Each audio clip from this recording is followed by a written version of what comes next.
Well, hello out there. Um, I'm a tad late. I apologize. Yet, here we are all the same, getting ready for chapter 10, another notable chapter in the saga of young Harry Potter. So, chapter 10 is called Halloween. And you might see sort of Halloweenish figure there.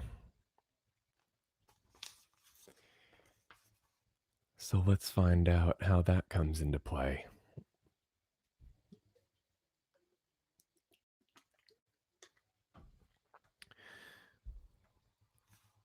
All right. Chapter 10, Halloween. Malfoy couldn't believe his eyes when he saw that Harry and Ron were still at Hogwarts the next day, looking tired but perfectly cheerful. Indeed, by the next morning, Harry and Ron thought that meeting the three-headed dog had been an excellent adventure, and they were quite keen to have another one. In the meantime, Harry filled Ron in about the package that seemed to have been moved from Gringotts to Hogwarts, and they spent a lot of time wondering what could possibly need such heavy protection. "It's either really valuable or really dangerous," said Ron. "Or both," said Harry.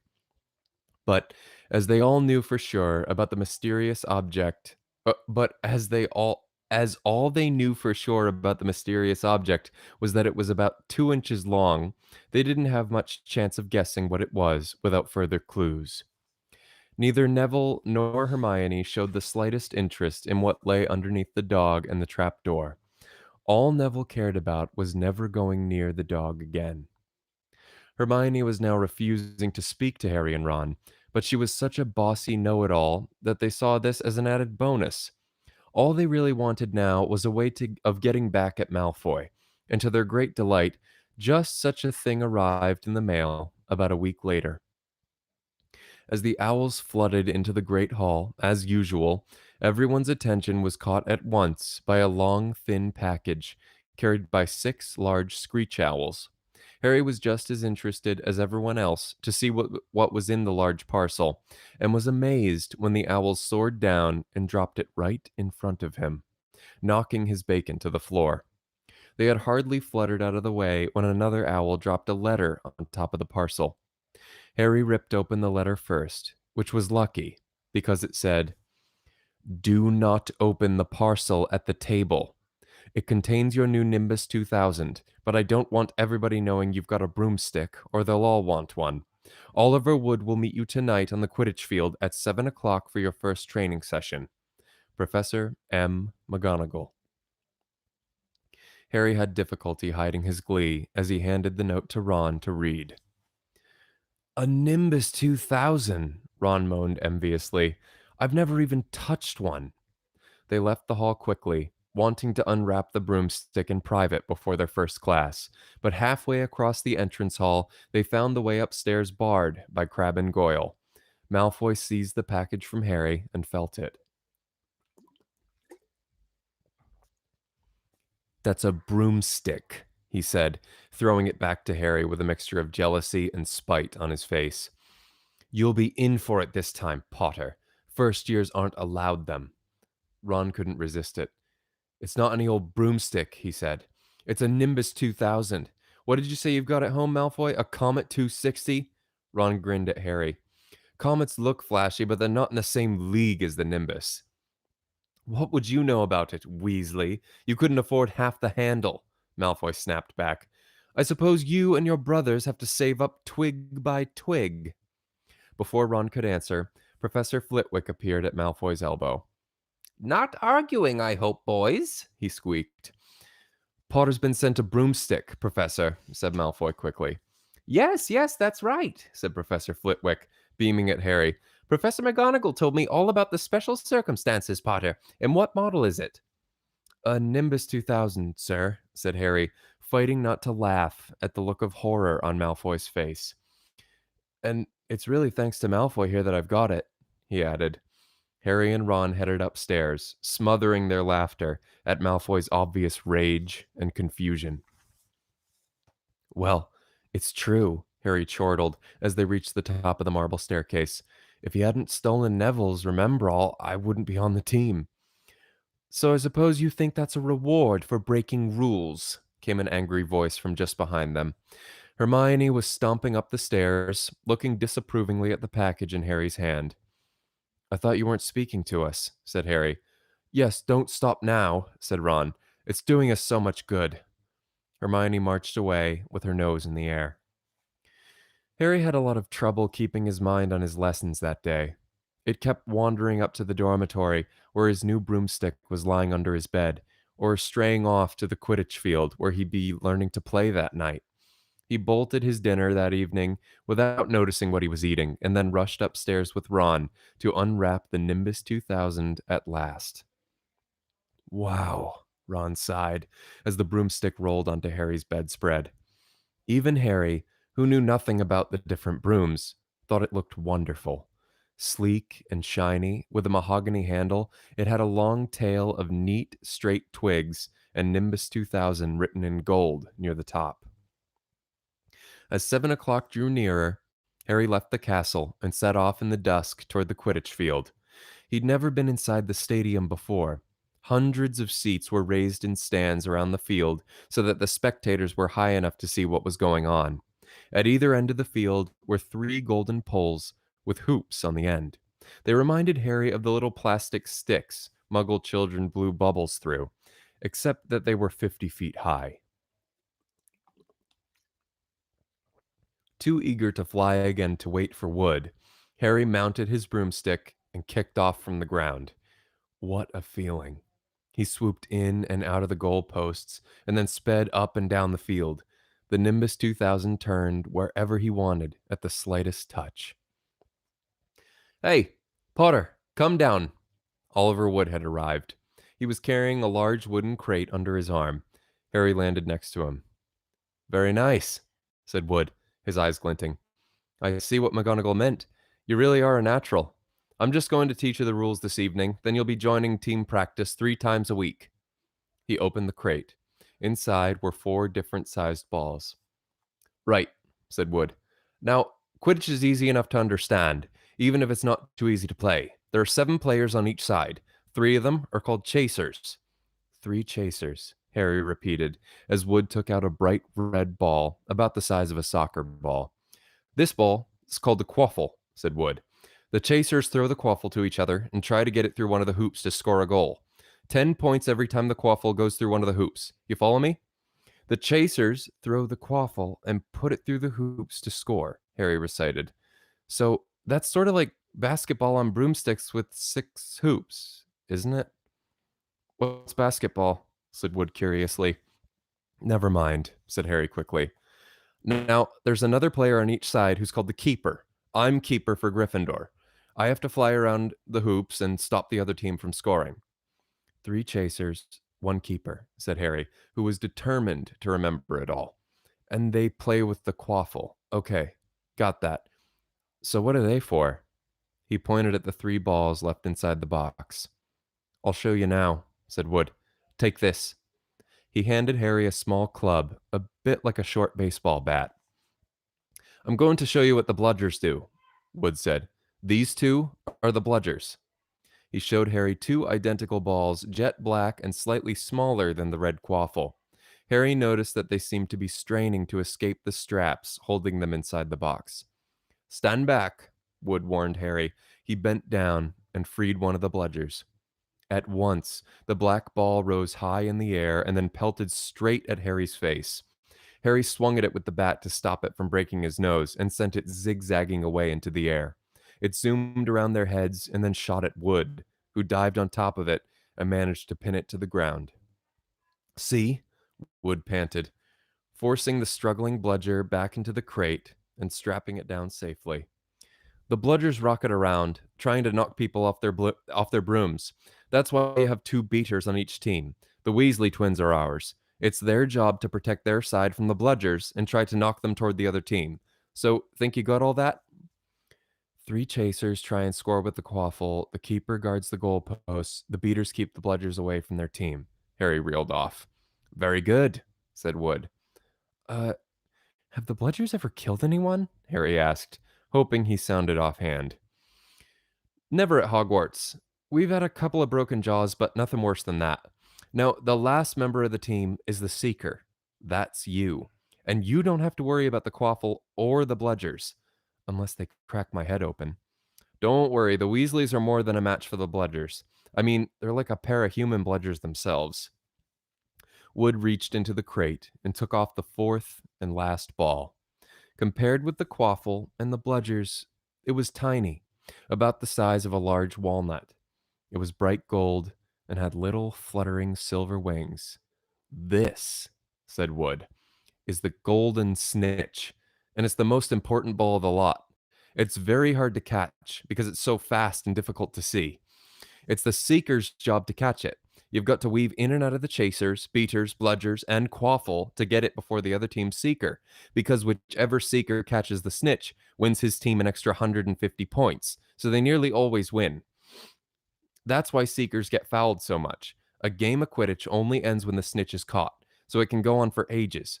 I think the record is 3 months. They had to keep bringing on substitutes so the players could get some sleep. Well, that's it. Any questions? Harry shook his head. He understood what he had to do all right. It was doing it that was going to be the problem. We won't practice with the snitch yet, said Wood, carefully shutting it back inside the crate. It's too dark. We might lose it. Let's try you out with a few of these. He pulled out a bag of ordinary golf balls out of his pocket, and a few minutes later, he and Harry were up in the air, Wood throwing the golf balls as hard as he could in every direction for Harry to catch. Harry didn't miss a single one, and Wood was delighted. After half an hour, night had really fallen, and they couldn't carry on. That Quidditch Cup will have our name on it this year, said Wood happily as they trudged back up to the castle. I wouldn't be surprised if he turned out better than Charlie Weasley. He could have played for England if he hadn't gone off chasing dragons. Perhaps it was because he was now so busy, what with Quidditch practice 3 evenings a week, on top of all his homework, but Harry could hardly believe it when he realized that he'd already been at Hogwarts 2 months. The castle felt more like home than Privet Drive ever had. His lessons, too, were becoming more and more interesting now that they had mastered the basics. On Halloween morning, they woke to the delicious smell of baking pumpkin wafting through the corridors. Even better, Professor Flitwick announced in Charms that he thought they were ready to start making objects fly, something that they had all been dying to try since they'd seen him make Neville's toad zoom around the classroom. Professor Flitwick put the class into pairs to practice. Harry's partner was Seamus Finnegan, which was a relief because Neville had been trying to catch his eye. Ron, however, was to be working with Hermione Granger. It was hard to tell whether Ron or Hermione was angrier about this. She hadn't spoken to either of them since the day Harry's broomstick had arrived. Now, don't forget that nice little wrist movement we've been practicing, squeaked Professor Flitwick, perched on top of his pile of books as usual. Swish and flick. Remember, swish and flick. And saying the magic words properly is very important too. Never forget Wizard Barufio, who said S instead of F and found himself on the floor with a buffalo on his chest. It was very difficult. Harry and Seamus swished and flicked, but the feather they were supposed to be standing skyward just lay on the desktop. Seamus got so impatient that he prodded it with his wand and set fire to it. Harry had to put it out with his hat. Ron, at the next table, wasn't having much more luck.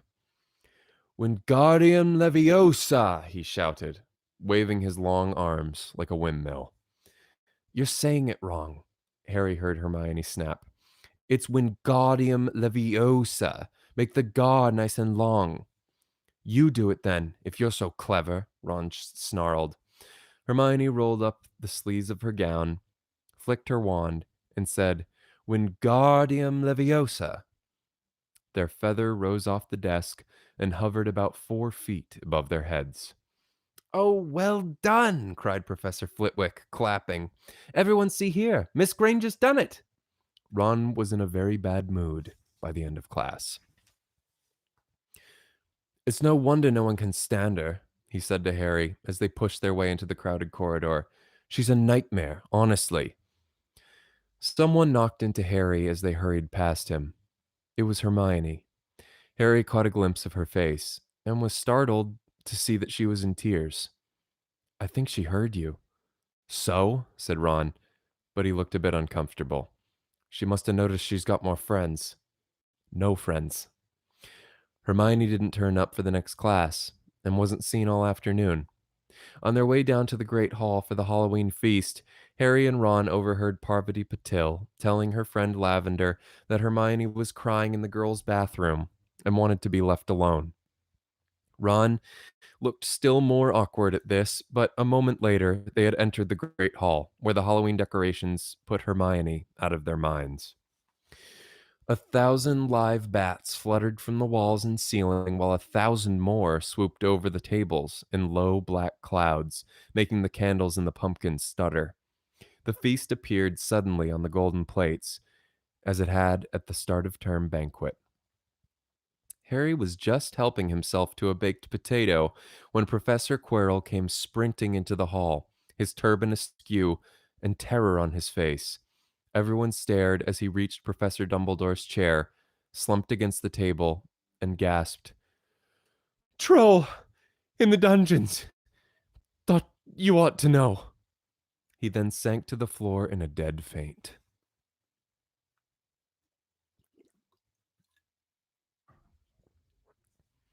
There was an uproar.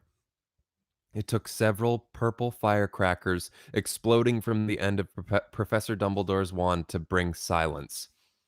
Prefects, he rumbled, lead your houses back to the dormitories immediately. Percy was in his element. Follow me. Stick together, first years. No need to fear the troll if you follow my orders. Stay close behind me now. Make way. First year's coming through. Excuse me, I'm a prefect. How could a troll get in? Harry asked as they climbed the stairs.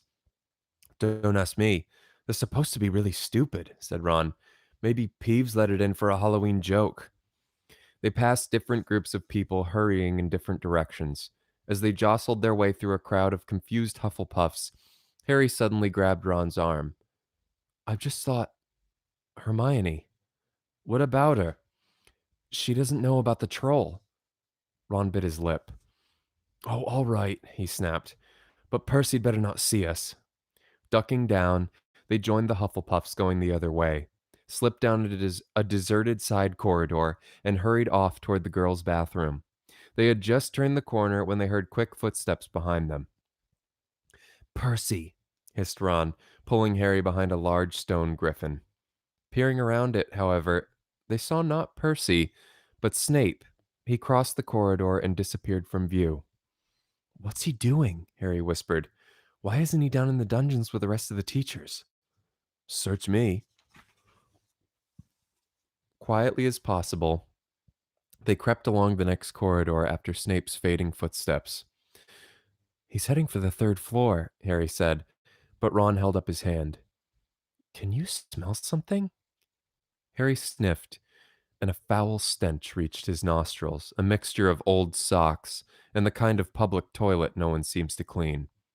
And then they heard it, a low grunting and the shuffling footfalls of gigantic feet.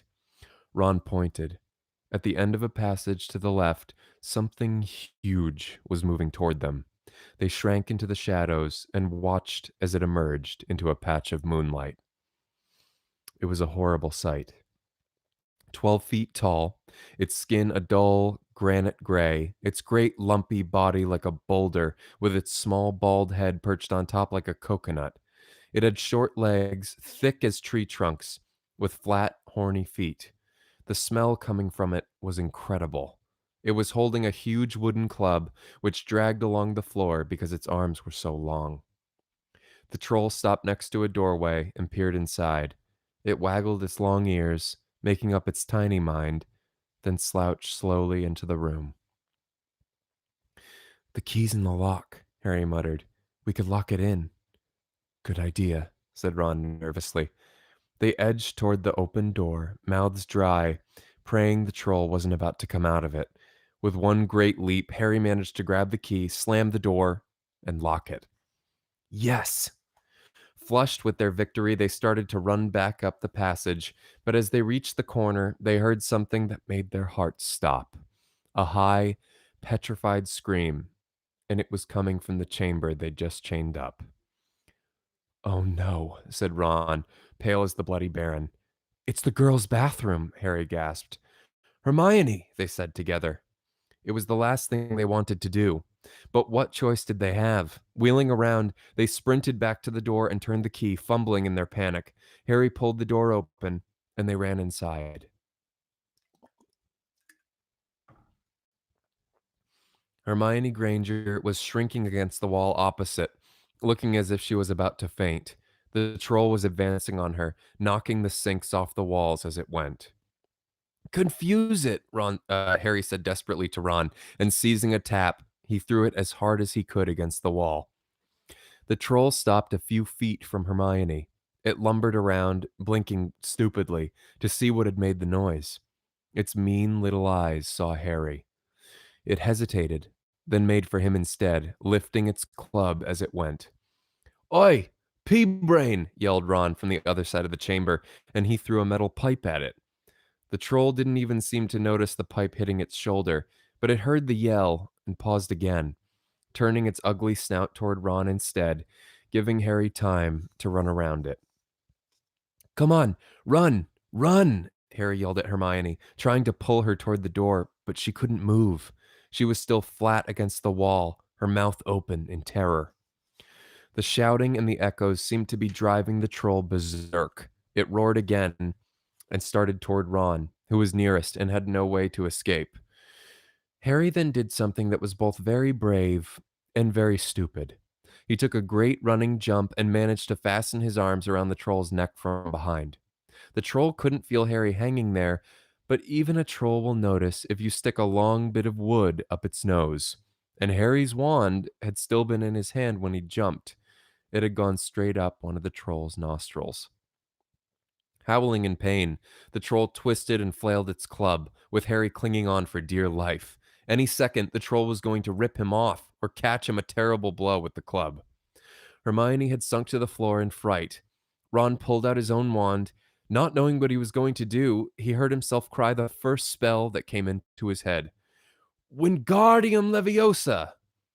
The club flew suddenly out of the troll's hand, rose high, high up into the air, turned over slowly, and dropped with a sickening crack onto its owner's head. The troll swayed on the spot and then fell flat on its face, with a thud that made the whole room tremble. Harry got to his feet. He was shaking and out of breath. Ron was standing there with his wand still raised, staring at what he had done. It was Hermione who spoke first. Is it dead? I don't think so, said Harry. I think it's just been knocked out. He bent down and pulled his wand out of the troll's nose. It was covered in what looked like lumpy gray glue. Ugh, troll boogers. He wiped it on the troll's trousers. A sudden slamming and loud footsteps made the three of them look up. They hadn't realized what a racket they had been making, but of course, someone downstairs must have heard the crashes and the troll's roars.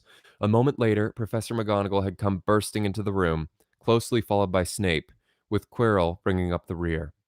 Quirrell took one look at the troll, let out a faint whimper, and sat quickly down on a toilet, clutching his heart. Snape bent over the troll. Professor McGonagall was looking at Ron and Harry. Harry had never seen her look so angry.